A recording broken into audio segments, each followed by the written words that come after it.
Hello everyone, welcome to the spy solution. This is Suraj Maurya.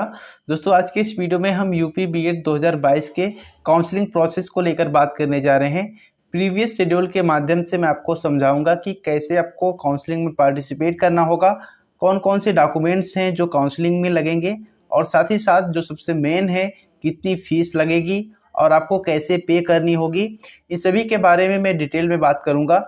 तो video बहुत ही ज़्यादा important होने वाला है, आप लोग इसको पूरा कंप्लीटली वॉच कीजिए।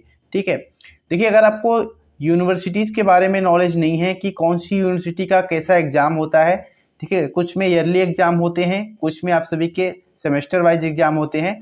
तो अगर आप इन सभी का डिटेल्स देखना चाहते हैं दोस्तों, तो आपको स्पाई सोल्यूशन 354 करके गूगल पे सर्च कर देना है, आपको पूरा डिटेल इस पर अपडेट मिल जाएगा। ठीक है, मैं आपको एक बार बता देता हूँ, फिर वापस मैं काउंसलिंग के प्रोसेस पर आता हूँ। स्पाई सोल्यूशन 354 आपको सर्च करना है। जैसे आप इस पर सर्च करेंगे दोस्तों, सर्च करने के बाद आपको ये वेबसाइट देखने को मिल जाएगी, spysolution354.com। इस पर आपको क्लिक कर देना है। क्लिक करने के बाद आपको डायरेक्टली जो लिंक है वो दिखाई देगा ऊपर की तरफ। ठीक है, UP BEd entrance exam result. ठीक है, तो सिंपली आपको इस पर क्लिक कर देना है। क्लिक करने के बाद आपको ये एक पेज पर ले जाएगा, तो आप यहाँ पे डायरेक्टली जो है विजिट करके पढ़ सकते हैं। पूरा डिटेल्स यहाँ पे दिया गया है कि कैसे आप सभी का जो प्रोसेस है वो होने वाला है। ठीक है, यहाँ पे देख सकते हैं पूरी यूनिवर्सिटी जितनी भी है इन सभी का लिस्ट यहाँ पे दिया गया है, इनके बारे में डिटेल्स आप यहाँ से देख सकते हैं। ठीक है, तो आप इसको देखिए। चलिए अब हम काउंसलिंग प्रोसेस को लेकर बात कर लेते हैं। देखिए दोस्तों, काउंसलिंग में जो सबसे पहला प्रोसेस होता है आप सभी का, वो होता है रजिस्ट्रेशन। ठीक है, रजिस्ट्रेशन आपको भली भांति अच्छे तरीके से करना होगा। रजिस्ट्रेशन में क्या क्या डिटेल्स मांगेगा वो मैं आपको दिखा देता हूँ। ये अभी आपकी काउंसलिंग MJPRU कराने वाली है। ठीक है, MJPRU जो यूनिवर्सिटी है यही आपकी काउंसलिंग कराएगी। पिछली बार जो काउंसलिंग चली थी वो लखनऊ यूनिवर्सिटी कराई थी। ठीक है, तो लेकिन प्रोसेस सभी के लिए सेम है। आप थोड़ा सा कंप्लीटली इसको वॉच कीजिए, आपको सब कुछ समझ में आ जाएगा। ठीक है, अगर आपको ये PDF चाहिए तो आप टेलीग्राम ग्रुप को ज्वाइन कर लीजिए, लिंक आपको डिस्क्रिप्शन बॉक्स में मिल जाएगा, मैं उसमें ये PDF भेज दूंगा। ठीक है, देखिए सबसे पहले होता है रजिस्ट्रेशन। तो रजिस्ट्रेशन देखिए दोस्तों, सभी का एक साथ नहीं होता, कुछ रैंक डिसाइड किए जाते हैं। जैसे 1 से लेकर 75,000 के बीच जिनका रैंक होगा, या फिर 75,000 तक जिनका रैंक होगा, उनको फर्स्ट राउंड की काउंसलिंग में रजिस्ट्रेशन कराना है। 75,000 से लेकर 2 लाख के बीच जिसका रैंक रहेगा उनको सेकेंड राउंड में कराना होगा। इसी तरीके से 2 लाख से एबव वाले जो होंगे उनको थर्ड राउंड में जो है रजिस्ट्रेशन वो कराना होगा। ठीक है, उसके पहले उनका रजिस्ट्रेशन नहीं हो पाएगा। तो ये प्रोसेस होता है। मैं आपको एक बार दिखा देता हूँ किस तरीके से इनका शेड्यूल बनता है। देखिए आपके सामने प्रीवियस शेड्यूल है, और आप लोग यहाँ पे देख सकते हो कि स्टेट रैंक के हिसाब से काउंसलिंग होती है। 1 से लेकर 75,000 के बीच जिनका रैंक था उनका फर्स्ट फेज में यहाँ पे रजिस्ट्रेशन हुआ है, चॉइस फिलिंग हुआ है, सीट अलॉटमेंट हुआ है, और जो फी पेमेंट है उसका प्रोसेस हुआ है। ठीक है, उसके बाद देखिए 75,000 से लेकर 2 लाख तक जिसका रैंक था, ठीक है, वो यहाँ पे आप देख सकते हो।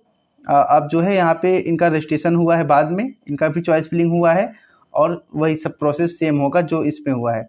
प्लस जो फर्स्ट राउंड में बच गए थे, शायद जो गलती से ना करा पाए हों, वो भी यहाँ पे इसको डायरेक्टली जो है अपना चॉइस फिलिंग और रजिस्ट्रेशन वगैरह कर सकते हैं। तो आप लोगों ने देखा कि किस तरीके से चलती है। 75 से लेकर 2 लाख के बीच जिसका रैंक रहेगा, ठीक है, स्टेट रैंक वो है जो है। कैटेगरी रैंक से कोई मतलब नहीं होता है, आपका स्टेट रैंक जो है इसमें मैटर करता है।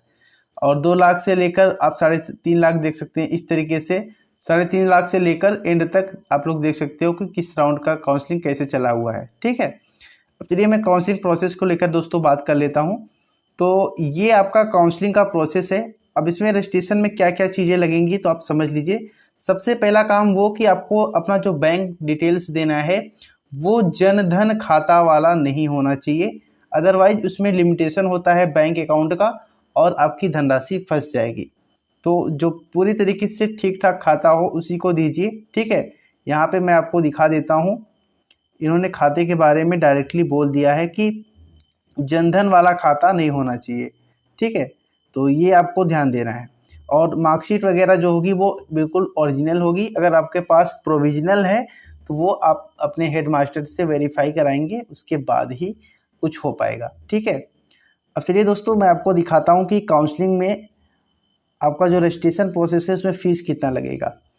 तो देखिए रजिस्ट्रेशन में प्रोसेस में मैंने आपको बता दिया, सबसे पहले डिटेल्स आपको उसमें अपना फिल करना है। ठीक है, जैसे आप डिटेल्स फिल करेंगे आपको अपना यूजर आईडी और पासवर्ड के थ्रू लॉगिन करना होगा उसमें। ठीक है, लॉगिन करेंगे, अगर आप पासवर्ड भूल गए हैं तो उसको रीसेट कर लीजिए। 5,000 रुपये आपको एडवांस फीस पेमेंट करना होता है, उसके साथ 750 रुपये आपका काउंसलिंग फ़ीस होता है। तो मतलब 5750 रुपये आपको ऑनलाइन मोड में जमा करना है।